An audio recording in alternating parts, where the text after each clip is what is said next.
नमस्कार. जून महिना सुरू झाला आणि शाळांची गडबड सुरू झाली असणार. सगळीकडे क्लासेस आणि होमवर्क, गृहपाठ आणि मग मुलांनी तो पूर्ण केला नसेल तर रोज आयांची घरी आल्यावर ते तपासणं, नसेल झालं तर मित्रमैत्रिणींकडे मागणं, व्हॉट्सअप ग्रुपला विचारणं हे सगळं सुरू झालं असणार. आता पहिली युनिट टेस्ट येईल, आत्तापासून तू अभ्यास नाही केला, लिहायची प्रॅक्टिस नाही केली तर पेपर कसा पूर्ण होणार, हे सगळीकडे ऐकू यायला लागेल. पण खरंच आपण इतकं मुलांना लिहायला देतो त्याची खरंच गरज वाटते का? एवढं लिहिलं गेलं पाहिजे का?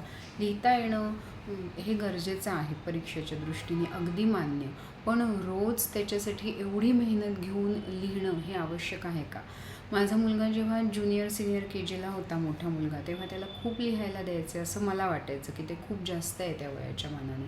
नंतर तर आम्ही पहिलीपासून शाळा सोडली आणि मी माझ्या दोन्ही मुलांना लिहायची जबरदस्ती केली नाही. असं नाही की अजिबातच लिहायचं नाही, पण आपण जेवढं आजकाल ट्युशन्समध्ये किंवा शाळेमध्ये जेवढं प्रत्येक विषयाचं होमवर्क करत लिहित राहतो, पानाच्या पानं भरून प्रश्न उत्तरं लिहित राहतो, तेवढं गरजेचं आहे का? मला असं वाटतं की उलट ही परीक्षेची तयारी नंतर त्रास होईल, 10वीत गेल्यावर त्रास होईल, मग स्पर्धा परीक्षांमध्ये त्रास होईल, असं जे आपल्याला वाटतं ते खरंच इतकं गरजेचं आहे का? उलट जास्त जास्त फोर्स करून मुलं लिहायचा कंटाळा करतात असा माझा अनुभव आहे. माझ्या मुलाची एक गंमत सांगते. त्याने मला ज्युनियर के जीला असताना विचारलं होतं की आई, हा प्रश्नाचं उत्तर तुला माहिती आहे आणि तुला माहिती आहे की हे मलाही कळलेलं आहे आणि टीचरला तर येतंच की हे त्यांनी शिकवलं आहे त्याच्यामुळे.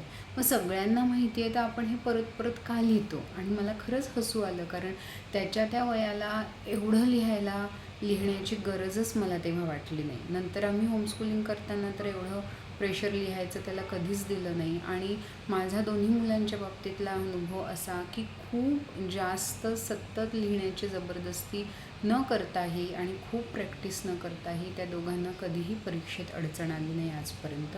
आणि बहुतेक ते प्रेशराईज न केल्यामुळेच तो लिहायचा उत्साह टिकून राहतो. तर थोडंसं बॅलन्स करता आलं पाहिजे. अजिबात न लिहिणंही चांगलं नाही आणि खूप रोज सतत शाळेत, ट्युशनमध्ये, घरी आल्यावर लिहितच राहणं हेही योग्य नाही. तुम्हाला काय वाटतं? तुम्ही हा प्रयोग करून बघा.